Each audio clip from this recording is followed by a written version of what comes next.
Миний хүү бусад хүүхдүүдийн мэдэрдэг зүйлсийг адилхан л мэдэрдэг. Бидний дэрэгдэх гайхамшиг нэвтрүүлэг.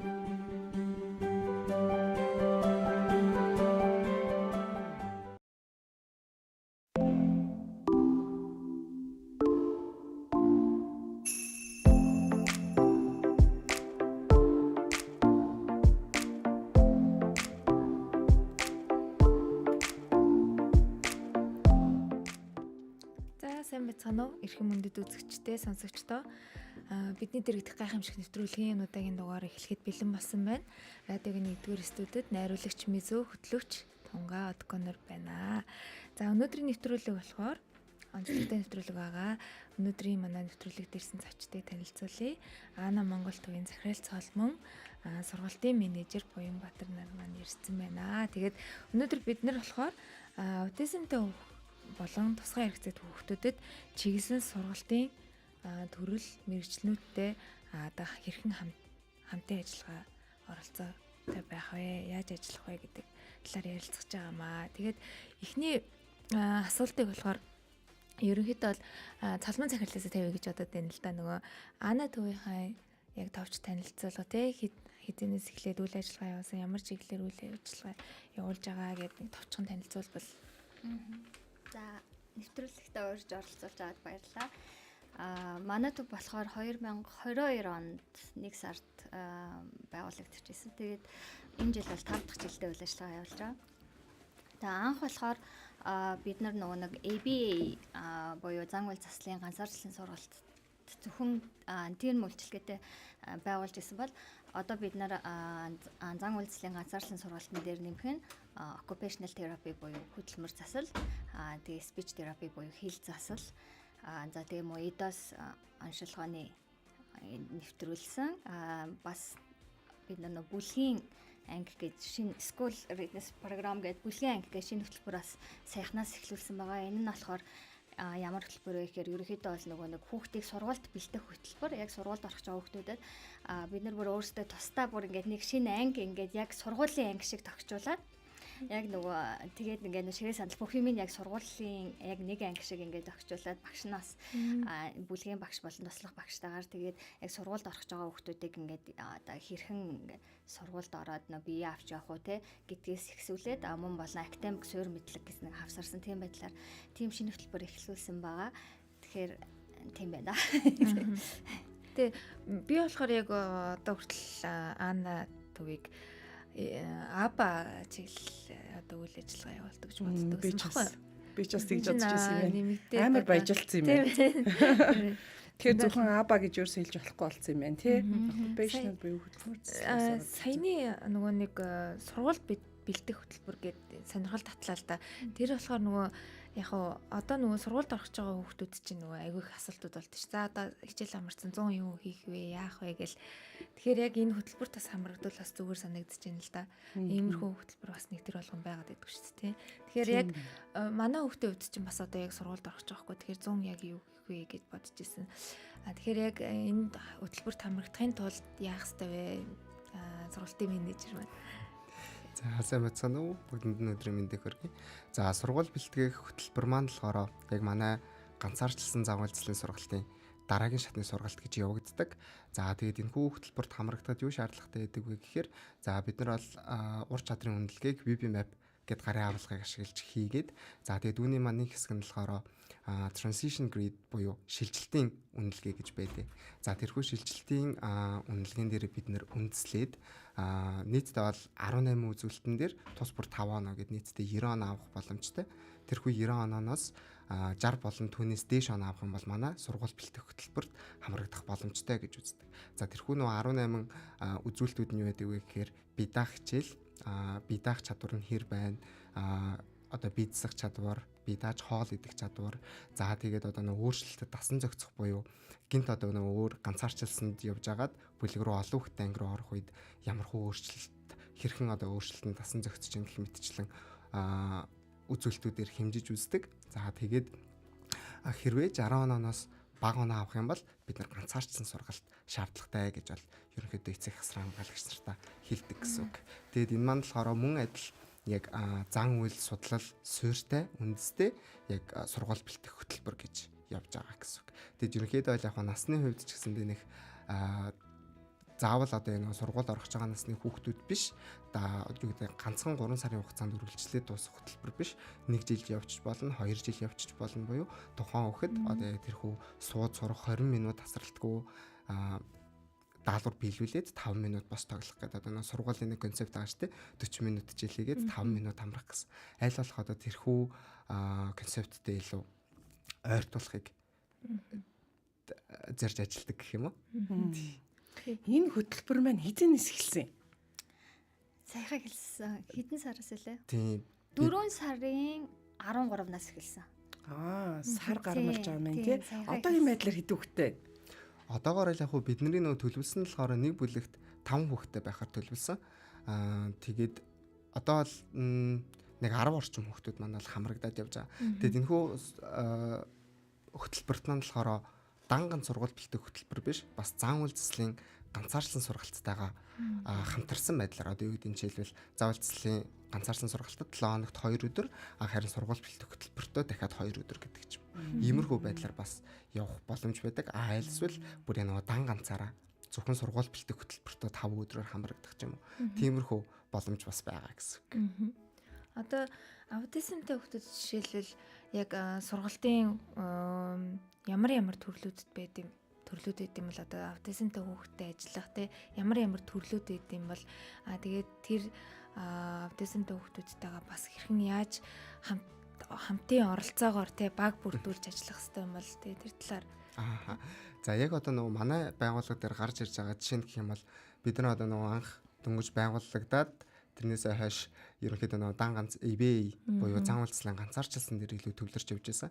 За тэгээд яг энэ хөтөлбөрийг хэрэгжүүлээд явж байгаа хугацаанд яалтч нөгөө юм баг зэргийн орхигдоод байгаа зүйлсүүд анзаарэгдсэн л да. Жишээлх юм бол яг тэрхүү сул тал нь юу байсан бэхээр нөгөө нийгэмшил буюу үе тэнгийн хүүхдүүдтэйгээ илүү нөгөө юм харилцаа тогтоох энэ маань нийгэмшлийн суурь байгаа даа шүү дээ. Тэгэхээр энэ чадрыг нь хөгжүүлэх зорилгоор бас сургууль бэлтгэх хөтөлбөрийг оруулж ирж байсан. За тэгээд үүнээс гадна нэг мэдээж гадаад улсуудад гэх юм уу те жишээл бид нар одоо нөгөө Филиппиний байгууллагатай хамтарч ажилладаг. Тэгээ Филиппиний мэргэжлүүд нь бидэнд хэлжсэн нь юу вэ гэхээр за ер нь бол нөгөө олон улсад дан ганц eBay биш ерөнхийдөө хил засал хөдөлмөр засал eBay 3 бол юм нэгдэж цогц явж иж одоо тухайн хүүхдийн чадвар нь тодорхой хэмжээнд хөгжнө гэдэг. Тэгээ одоо манай байгууллага бас яг энэ он гараад яг хөдөлмөр засал хил засалчтай болоод эхэлсэн. За тэгэнгүүт нөгөө зан үйл засал дээр магадгүй нөгөө орхигдоод байгаа чадварууд буюу юу гэдэг нь хөдөлгөөн алдалт, хөдөлмөр алдалт ч гэдэг юм уу те тэр бүх зүйлийг одоо хөдөлмөр засалчид маань аягүй сайн мэдээд за одоо энэ дээр нь ингэж ажиллана, ийм дасал даалгавруудыг хийлгэнэ гэд ингээ яваад байнгут ялцчгүй бас нөгөө үүр мэрэгжлийн яг юм мэрэгжлийн хүн ороод ирэхээр илүү нөгөө бидний хийж байгаа сургалт үр дүнтэй болоод орж ирж байгаа юм шиг ерөөхдөө санагдаж байгаа. Тэгээ бид нар бас өнгөрсөн 4 сард сэтгцийн эмчнэрийн хүүхдийн сэтгцийн эмчнэрийн нийгэмлэгтээ хамтраад бас нэг хамтын ажиллагаа юу нэхлүүлье гэдэг дээр ерөөхдөө бас яриа хийгээд явж байгаа гэх юм уу. Энэ яаж байгаа гэхээр нөгөө бидний тавьсан хүсэлт нь юу вэ гэхээр магадгүй аутизмын онш тавьж байгаа эмчнэр маань бас магадгүй нөгөө нэг eBay-ийн талаар өөрсдөө мэдээлэлтэй болоод за тэгээд нэгэндээ одоо юм нөгөө харилцсан одоо мэдээлэл солилцдог. Жишээлбэл 25-ны 11 сард А гэдэг хүүхэд онцлогоонд орлоо гэж бодоход 3 сарын дараа манай төвд яваад энэ хүүхэд ямар чадварууд дээр ямар өөрчлөлтүүд гарсан бэ гэдгийг тэр одоо бид нэг тайл репортуудаа тэр сэтгцэн эмчнэртэй хуваалцдаг ч юм уу тэнцээс одоо нэг эмчнэр маань бас тодорхой хэмжээний мэдээлэл аваад явж идэг ч юм уу. За тэгээ бас нэг юм хоорондоо кейс хилцүүлэг хийгээд магадгүй нэг мэдрэхүйн эмзэгшилтэй хүүхдүүдийн хэрэг харилцах хэрэгтэй байдیں۔ Магадгүй одоо нэг эмнэлгийн орчин яг ямар хуу байх хэрэгтэй юм те. Магадгүй нэг мэдрэхүйн эмзэгшилтэй хүүхдүүд энэ төр байлаа гэхэд ямар зүйлийг үрдээс бэлтгэсэн байх шаардлагатай юм бэ гэдэг ч юм. Тийм байдлаар бас яг одоогийн байдлаар бидний яг хийж хэрэгжүүлж байгаа хэмжээ бол тэр гэх юм уу?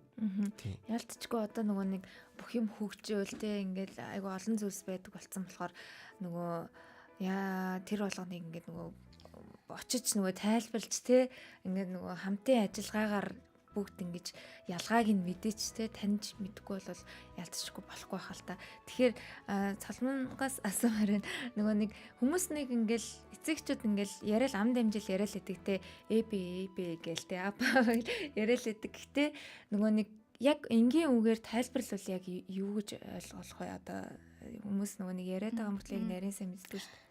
Тийм applied behavior analysis гэж байна англиар. Тэгэхээр монгол руу болохоор ингээд бид нөгөө нэг бие даах алхмууд гэдэг ном орчуулсан байхгүй юу. Тэрэн дээр ингээд яг нөгөө нэг орчуулга хийж явах явцад ингээд нэр томьёоны асуудлууд яг гарч ирж исэн. Тэгэхээр энэ болохоор Монголд айгүй маш шинэ байсан шүү дээ. Тэгэхээр бид нар яг АБА гэдгийг одоо Монгол руу орчуулахдаа яг ийм нэр томьёогоор орчуулна гэсэн тийм стандарт нэр томьёоны стандарт Монголд байхгүй шүү дээ. Тэгэл ер нь бол ингээд өөрсдөө ингээд ярилцж байгаа л тий зан үйл заслын сургалт гэх Монгол руу бид нар орчуулчихад байгаа байхгүй юу. Тэгэхээр ерөнхийдөө гол ерөнхий суурь нь бол бид нар ингээд сүрэг зан үйлийн багасгах тий хүүхдийн тий дээрэс нь эерэг зан үйлийн илүү дэмжих тэр одоо ерөнхий концепц ингээд ерөнхий ярих юм бол тэгэж юу н явж байгаа л да тий. Тэгээд энэ дээр нөгөө нэг бүлгийн анги дээр нэмээд юм хэлэхэд манай нөгөө нэг төв чинь Филиппиний төвтэй ингээд хамтарч ажилладаг. Тэгээд манай бүх сургалтын програмууд хүүхэд нэг бүрчлэн аль бие усны certified ийм олон жилийн туршлагатай гадаад багшийн удирдлагын дор явдаг. Тэгэхээр тийм багшийн удирдлагын дор явдггүй хүүхэд гэж манай төвд байдгүй. Тэгээд одоо бүлгийн ангийн сургалтын програм хөтөлбөр те явц эдгээр ч гэсэн бүгдөө Филиппиний нөгөө нэг мэрэгчлэлтний мэн ингээд нөгөө нэг supervision дор бас хийгддэг байгаа. Тэгээд тэрнгээрээ бас яг даваа талтай хийж магадгүй. Нэр тийм байна. Даваа талтай. Тэгээд яг сайн гэл амир яриад байна. Хоёр багш маань Монголд ирсэн. Тэгээд бид нараас эцэг эхийн сургалт хийсэн. Тэгээд Монгол Японы төвтэй хамтраад бид нар манай Боёна багшийн ярьснаар эмч нартай нийлэн хамтын ажиллагааг эхлүүлж байгаа. Тэгэхээр тэр эмч нартай бас ингээд сургалт орсон. Тэгээд манай Филиппиний багш нар чинь ер нь бол 7 хоногт 2 удаа нэг удаадаа хүүхдээ шууд лайв ингээд онлайн уулзаад нэг удаа багштай ингээ хэлэлцүүлэг ярилцаж ингээд 2 удаа уулздаг. Тэгээ жилдээ нэг удаа Монголд ер нь ирдэг байхгүй юу. Тэгэхээр тэр удаа энэ жилийнх нь болохоор сая 5 сард ирээд Монголд 7 хоног ажиллаад явсан баг. Сэтгцийн эмч нартай ажилласан гэхээр нөгөө улсын одоо дүүргийн сэтгцийн эмч нар юм уу? Сэтгцийн эрүүл мэндийн үндэсний төвийн эмч нар юм уу? Одоо болохоор нөгөө нэг сая яг бүр сэтгцийн эрүүл мэндийн үндэсний төв дээр бол яг яагааг байна. Сая болохоор бид нар Монгол Японы төвийн төвдөх хүүхдийн сэтгцийн эмчтэй ярьж байгаа байхгүй. Тэгэхээр тэнд бас нөгөө нэг тодорхой тооны эмчнэр байгаа, тийм нөгөө танхим байгаа. Тэгэхээр тэр эмч нартай ярьж байгаа. Тэгэхээр яг энэ нь хэрвээ ингээд те ажиллагааны амжилттай ингээ хэрэгжээд явах юм бол дараагийнхаа өөрөө ингээ арай өргөжөөд явах боломжтой юм уу? Тэгж харж байгаа. Харин тий нөгөө мандат чинь аутизм харьцангуй шинэ болохоор бас эмчнэр маань бүрэн бас мэддэггүй шүү дээ тий. Тэгэл бид нар чинь байж байгаа нэг хурал модал гэж очихоор юм хэлэхээр тэгэл зарим юм мэдхгүй ярьж байгаа юм мэдрэгддэг болохоор тэгээд бас аюу хэрэгтэй санагдаад байгаа юм л да. Тэгэхээр реалтчгүй энэ аутизм гэдэг чинь зөвхөн багш нөгөө хүүхд хоёрын хоорондох үйл ажиллагаа биш болчиход байгаа байхгүй тий.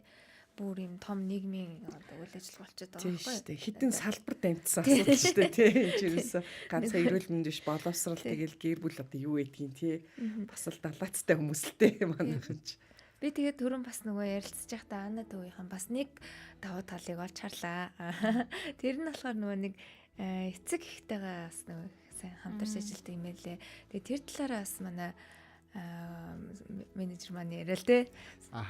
За манайх бол мэдээж нөгөө нэг өдөрт 3 цагаар нэг хүүхдээ авдаг ганцаарсан сургалтын дээр. Тэгэхээр мэдээж өдөрт эдээ 3 цагаар ирж байгаа ч гэсэндээ үлдсэн дийлэн хугацаа гэр бүлийнхэнтэйгээ асран хамгаалагч нартайгаа өнгөрүүлдэг учраас нэг хэд хэдэн зүйлийг хийдэг. За эхнийх нь болохоор мэдээж нөгөө нэг өдөр болгон эцэг эхчсүүддээ харилцах хугацаар дамжуулж хүүхдийнхээ ахицыг харуулдаг гэсэн. За жишээлбэл одоо хаалга гэдэг завар байлаа гэж бодоход даваа гарагт 50% тэгээд мягмар гарагт 100% хийх юм бол эцэгчүүд маань тэнцэнс манай хүн энэ заврыг бүр одоо юм 50% илүү өндөр гүйцэтгэлтэйгээр хийсэн байна гэдгийг харах боломжтой гэдэг гэх юм уу. Тэгэхээр нөгөө өдөр болго эцэгчүүдээ хүүхдийн акцийг танилцуулаад явхад бол бас илүү нөгөө амар эцэгчүүд ч гэсэндээ итгэлцэл үүсэх гэдэг илүү амар идэм шиг санагддаг.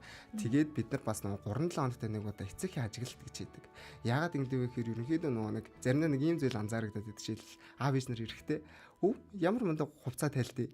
Тэгээд гэртээ тайлахгүй байгаа мó гэдэл ингээд намайг хараад тэгэл зүгээр суучдаг шүү дээ гэдэг юм гарч ирдэг гэх юм. Тэгэхээр нөгөө энийг энэ эрсдлийг бууруулад буюу нөө төв дээрээ чаддаг хэрнээ өөр орчинд гараад чадахгүй байгаа нөхцөл байдлыг нэг төвөөс гадуур хамт байгаа хүмүүс буюу одоо эцэг хасран хамгаалагч нарт нь давхар зааж өгөөд хэрхэн яаж урамшуулах уу, хэрхэн яаж энэ хүйчилийг гэртээ давтуулах уу гэдэг яг тэр төв дээр хэрэгжилж байгаа арга яг ижлэгэн эцэг эхчүүдэд заагаад өгөх юм бол ерөнхийдөө илүү анзаардаг гэх юм нөө гэртээ давхар давтаж байгаа хүүхдүүд илүү хурдан ахиц гарах магадaltaй байгаад байдаг. Тэгээ нөгөө бас гэртээ давтаж байгаа эцэг эхчүүд ч гэсэн илүү нөө харагддаг гэх юм уу? Ирээл нөө харилцах хуудас танилцуулаа байж хахад багш өчтөр энэ хичээлийг ингээ хийж хахад манай хүүхд инглээ. Одоо энэ дээр яах вэ? Гэт нөө тэгэж юм харилцаараа өрнүүлж хүүхдийнхээ нөгөө юм агцсан дээр нь анхаарал хандуулж байгаа эцэг хүүхдүүд маань илүү хурд нөгөө юм сайжраад байгаа нь бол бас нүдэн дээр илүү ил тот харагддаг гэх юм уу.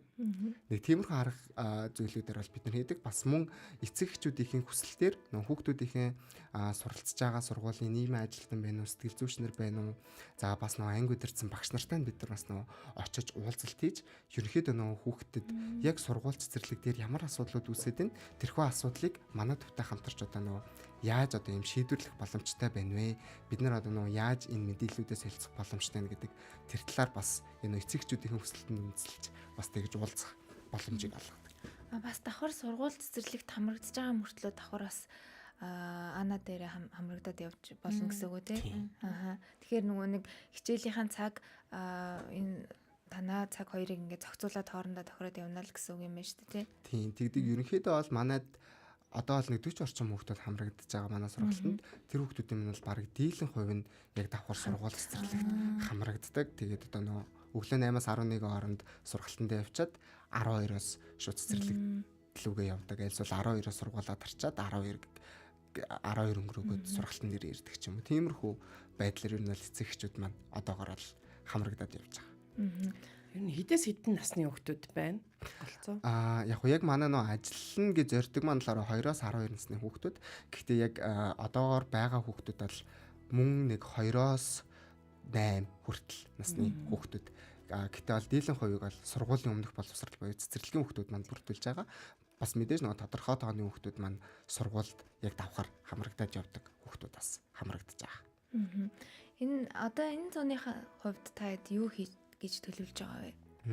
За бид нар бол энэ зууны хугацаанд гэх юм бол ямар ч их сургалтын төвд хамрагдаж байгаа хүүхдүүдэд зориулаад хүүхдүүдийнхээ одоо илүү нөгөө нийгэмшил за тэгээ зөвхөн төв дээр хичээл ороод авах штэ өөр одоо яг гадаах бодит орчинд очиод модыг сонсч олоод ч юм уу те суугаад ингээ өөрөө нөгөө тэрхүү туршлагыг хоригдлуулах. За энэ маань ч гэсэн нөгөө зам үйлсэлт маань их чухал гэдэг. Таад маань бас нөгөө generalization буюу олон орчинд тухайн чадварыг биелүүлэх тусмаа тухайн хүүхдийн чадвар нь илүү сайн байдаг гэдэг ч юм уу те. Тэрийг нь илүү сайжруулах зорилгоор бас нөгөө зуны дэлгэр сайхан дулаахан цаг ирж байгаа учраас нэг 2-7 хоногт нэг удаа богд ууланд алхах. За тэгээ нэг амтны үрээлэнтэй танилцах ч үгүй юм уу те. За тэгээ бас нэг муурын кафед очиж танилцах ч юм уу. Гих мэдчлэн байдлаар хүүхдүүдийн тэр чадварыг нь давхар хөгжүүлэх зорилгоор яг юм зуны хөтөлбөр дээр бол одоогоор яг хэрэгжүүлэх гээд сууж байгаа гэх юм уу.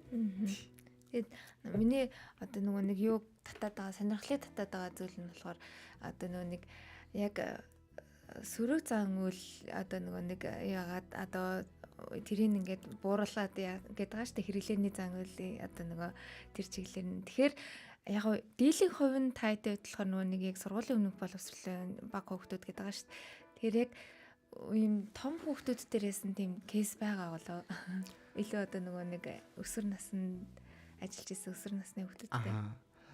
Яалтчгүй нөгөө нэг өсвөр насны хүүхдүүд гээд ягаад үзэхээр Монголд яг өсвөр насны хүүхдүүдтэй ажиллаж исэн мэрэгжилтэн угаасаа жоохон хэцүү ховор болоо явчихсан. Тэгээ бид нар бол яг хөө манад нөгөө хүүхдүүд бол байдаг. Гэхдээ яг бид нар нөгөө Филиппинээс хэдийгээр супервижн авч байгаа ч гэсэндээ яг одоо нөгөө манай ажиллаж байгаа багш нарын маань туршлага өөрөө ихэвчлэн 2-8 насны хүүхдүүд байгаад байгаа учраас бас тэр маань бол бас нөгөө бидний ялтчгүй нөгөө мэрэгжлийн зүгээс эмэхстэй зүйл болчихно гэх юм уу. Нөгөө ялтчгүй яг тийм туршлага байхгүй гэж тухайн хүүхдүүдийг аваад ажиллуулах гэх нэг талаасаа тийч нөгөө тодорхой хэмжээний цаг хугацаа хөрөнгө мөнгө явж байгаа учраас ялч нөгөө бас нэм ёс зүйтэй жоохон зөрчилдөд байдаг гэх юм уу. Яг тэрэн дээр бол өсвөр насны хүүхдүүдтэйг ажиллаж байсан бол туршлага одоогоор л харах байхгүй.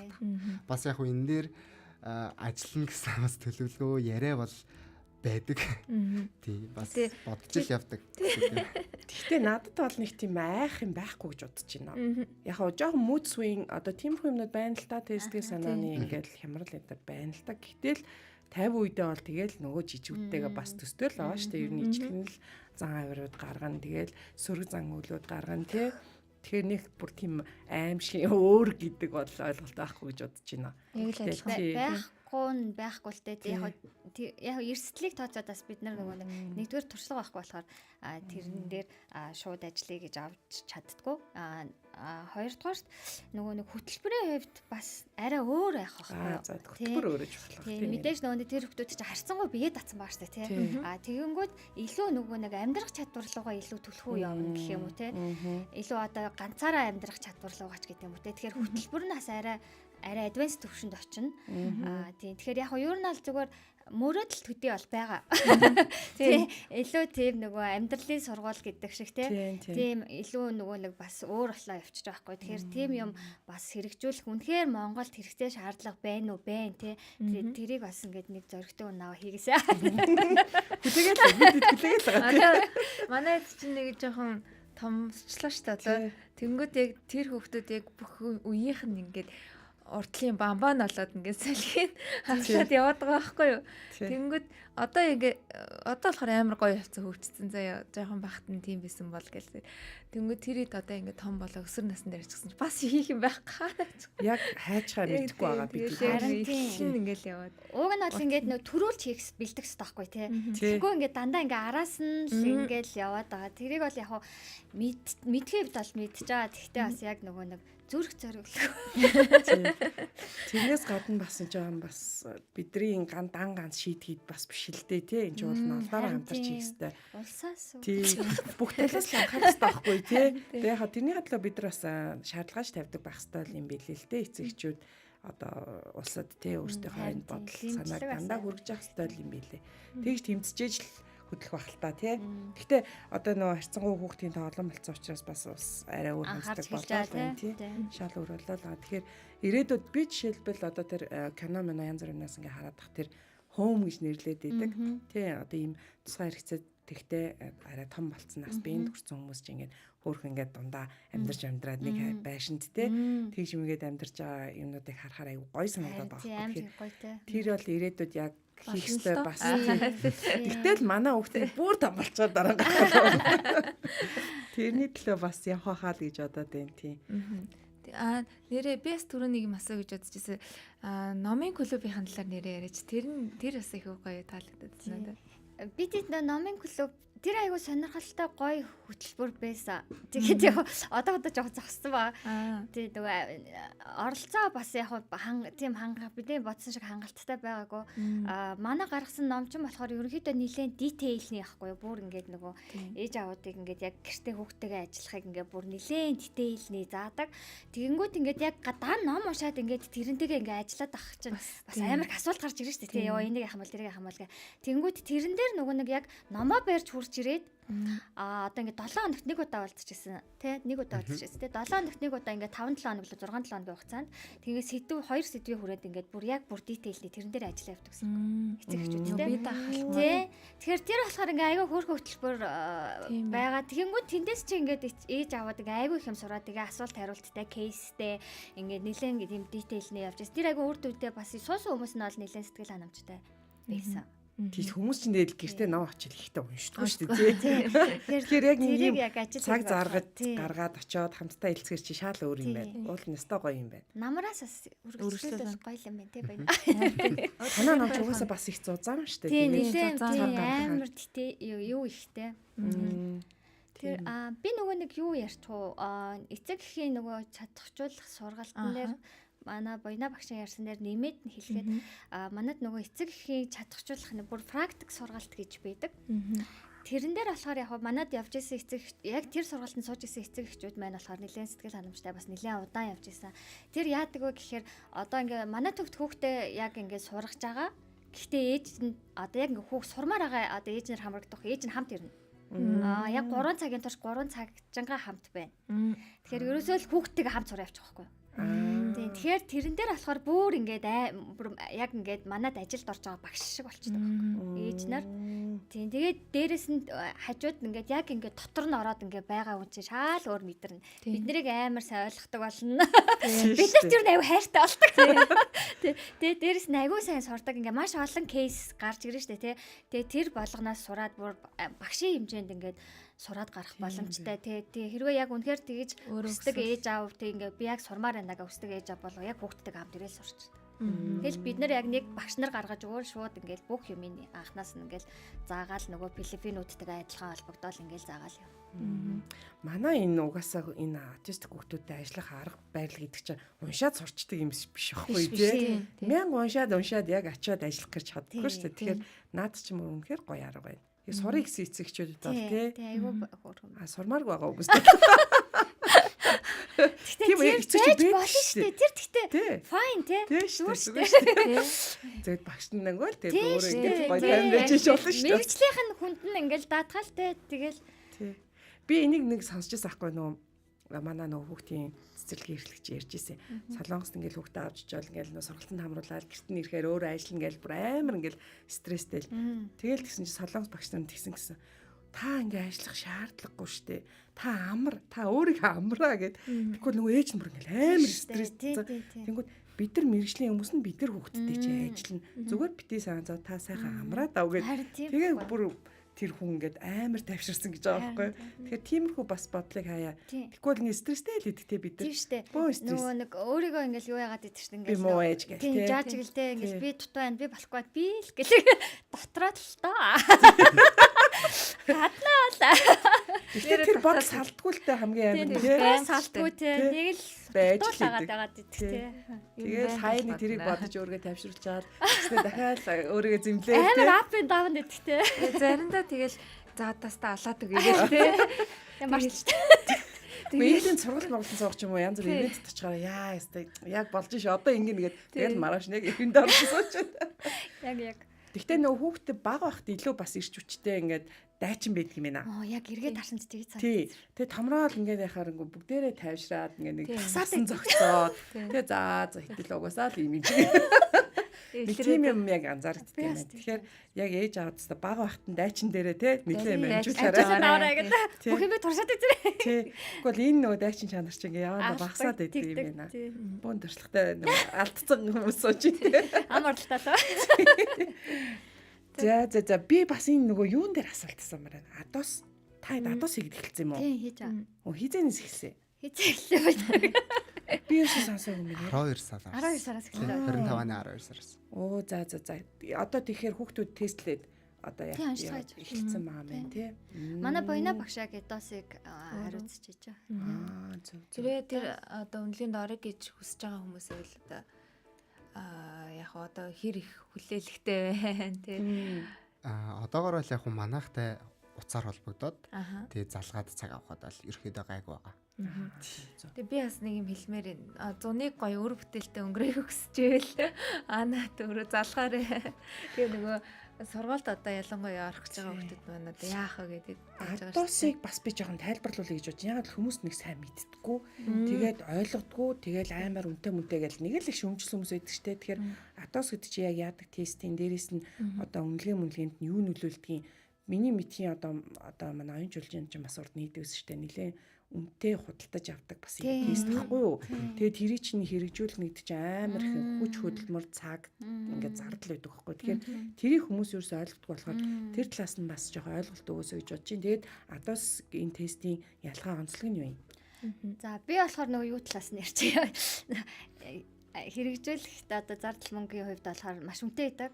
Одоо нөгөө эдос чинь нөгөө өөрөө аяг өндөр стандарттай. Тэгээд эдосын үнэлгээг хийхийн тулд ингээд зориулсан кит гэж байдаг. Одоо тоглоомын одоо ингээд багц байгаа байхгүй юу. Тэрийг заавал өөрсдийнх нь тэр албан ёсны тэр сайтаас нь албан ёсных нь газраас нь худалдаж авах хэрэгтэй. Тэр нь болохоор бүр маш үнэтэй. Тэгээд бид нар болохоор угаасаа ингээ хэрэгжүүлээ гэсэн болохоор тэрийгээ бол ингээл худалдаал авч байгаа. Тэгээд тэрийгээ бол бараг хизээч санхүүгийн хувьд нөхөхийн те мэдгүй. Гэтэ бид нар яг төлбөртэй хийж байгаа ч гэсэн ингээ маш удаан хугацааны дараа нөхөхөөр тийм хэмжээний өндөр стандарттай, өндөр шаардлагатай тийм бол үнэлгээ байдаг. Тэгээд яг үнэлгээний онцлог юуны талаар манай Буйнаагч маань яг өөрөө хариуцаж хийж байгаа болохоор илүү дэлгэрэнгүй. За одоо хоёр онцлогоо нь бол өөрөө яг юм 5 өөр модулаас бүрддэг. За тэрхүү модулыг яаж тодорхойлдог вэ гэхээр тухайн хүүхдийн нас бол мэдээж орно.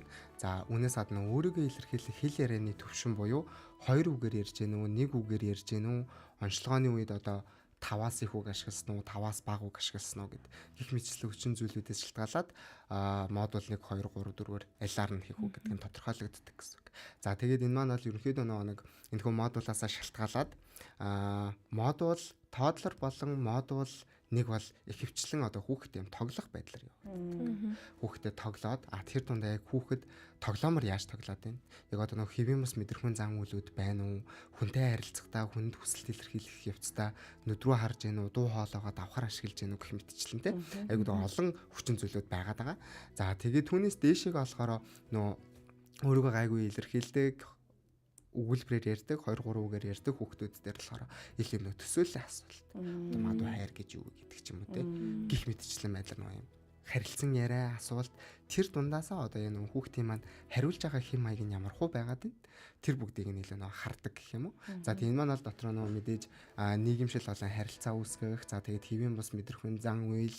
За тэгээд одоо нөө стресс төгшүүр энэ төр гээд нийтдээ 5 өөр хүчин зүйл тус бүр дээрээ үнэлээд яг одоо тэрхүү үнэлгээний явцад онцлогооны явцад яг ямар хуу зан үйл гаргасан тэрэндээ одоо нөгөө тохирох оноонуудаа аваад тэр нийлбэр оноог гарч ирдэг.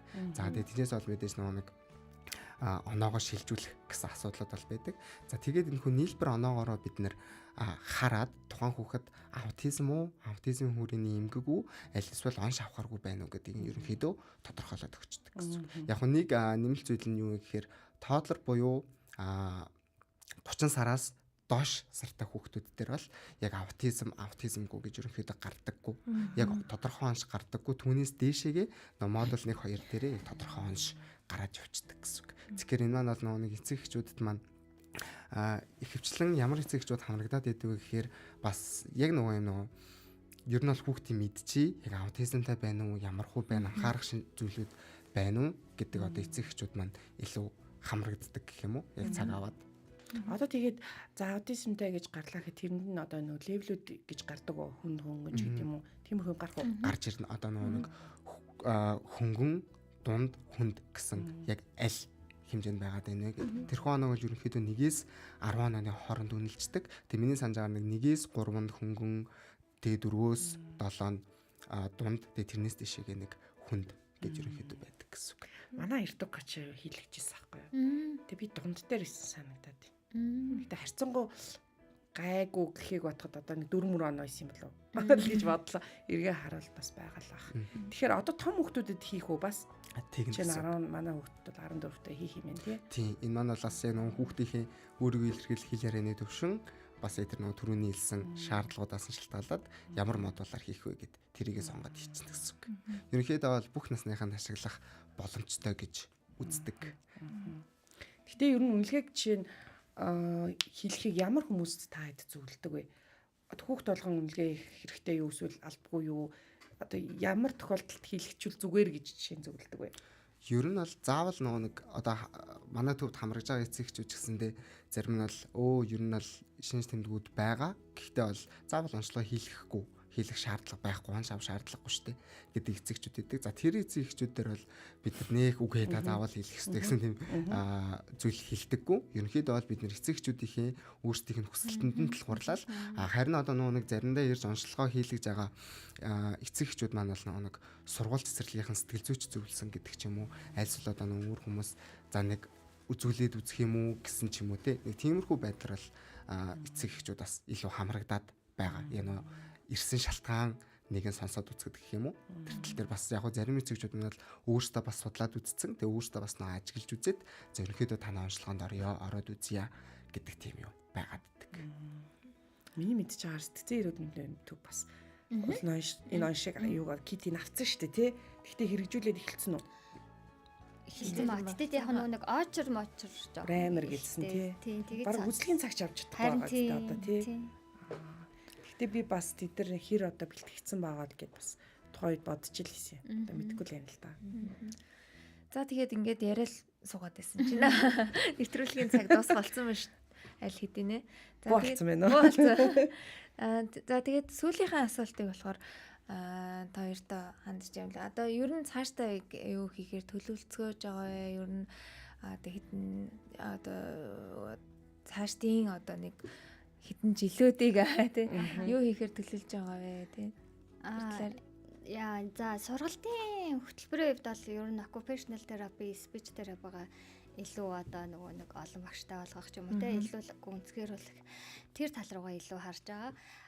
За ер нь нөгөө нэг байгууллагын хувьд гэж ярих юм бол нөгөө анх Ана төвийг байгуулахдаа бас ярьж байсан. Ер нь аль нөгөө нэг энэ салбарт юм нөгөө мэрэгчлэлтэн бэлдэх манай бас нэг зорилго байсан. Тэгээд яг байгууллагын одоо дараагийн жилүүдийн зорилтыг би юу гэж харж байна гэхээр яг ингээ багш нар ингээ ажилд аваад мэрэгшүүлээд сургаад тэг ингээд ажилуулад ингээд за ажиллах нь ажиллаад ингээд зарим нь болох ч юм уу те зөвхөн тэгээд ах нь хангалтгүй байгаа даахгүй.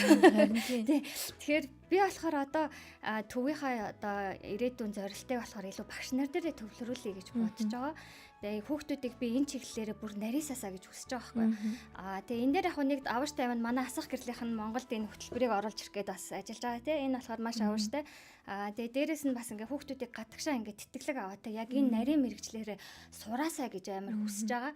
Тэгэхээр мэдээж энэ мэрэгчлэл чинь бас ингээд нөгөө нэг нийгмийн цөөнх гэдэг утгаараа эмзэг бэлэг гэдэг утгаараа бас тэтгэлэг олдох магадлал нь илүү өндөр байдаг те. Тэгэхээр тэр талаар би ингээ багш нараа тэр тал руу илүү ингээд нөө саппортлох тийм бодлого баримтлая гэж бодож байгаа. Айгуу гоё. Маш сайхан тийм зорилготой ажиллаж байгаа. Гэхдээ би нэг юм айгаад байна гэдэг таахгүй юу? Англ дэмжээл явуулсан ч тэндээ үлдчихвэл яах вэ? Тэгэл хүний сонголт ч тэ. Гэхдээ би ямар ч гэсэн тэр мэрэгчлэлтэн ярьж байгаа. Тэгэл ихэнх хүмүүс тэгэл Монголдоо л ирж амьдардаг шүү дээ. Тэгэл буцаад ядаж 10 хүн явлаа гэхэд 2 нь ирвэл зориг билж байгаа байхгүй. Тийм. Маад үнэхээр боловсруучны. Тэгэхээр тийм зүгээр л цалин угаа ажиллах бас биш байгаа байхгүй тий. Тэгэхээр одоо яг нэг эхний хэдэн жилүүдэд бол яг өмнөх ингээ юмнасаа гарч чаддаггүй байсан. Тэгэл бас ингээл өмнөхөөл ингээл яах гал бас нэг тогтохгүй л тий. Одоо болохоор яг бас 5 дахь жилдээ үйл ажиллагаа явуулж байгаа болохоор бас дараагийн харах өнцг нь тийм юм болов уу гэж бас тодорхойлцоод бид нараас хоорондоо ярилцаал яаж багш наргаа дэмжих үү тий. Тиймэрхүү. За тэгэхээр миний хүсэж хүлээж исэн зүйл номын клубны үргэлжлээсэй гэж бодчихсон. Намраас би ер нь пэйжээ дагаад гарчээ. Тэгээд зуны сургалтанд бас хүүхдээ хамруулах хүсэлтэй байгаа. Бас утсаар хэрвээ яхаар бол холбогдохоор бол хүмүүс Ана төвийн пэйж хуудасаар нь ороод тэгээд утас руу нь холбогдоод зуны сургалт одоо сургалт бэлтэх хөтөлбөрийн талаар бас мэдээлэл аваад бүртгүүлж болох нь шүү.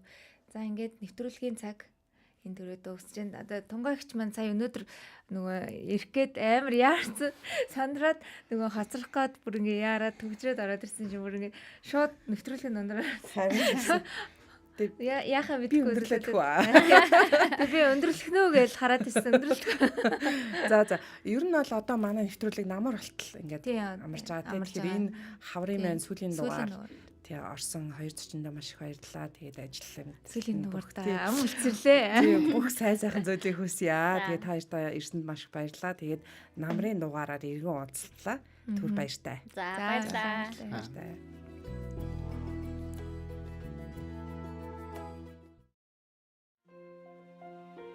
Хүүхэд бүхэн өөр онцлогтой. Өөрөөрийн өнгөөр гэлтдэг. Би ч мөн адил тэдний нэг юм. Бидний дэрэгдэх гайхамшиг нэвтрүүлэг танд хүрэлээ.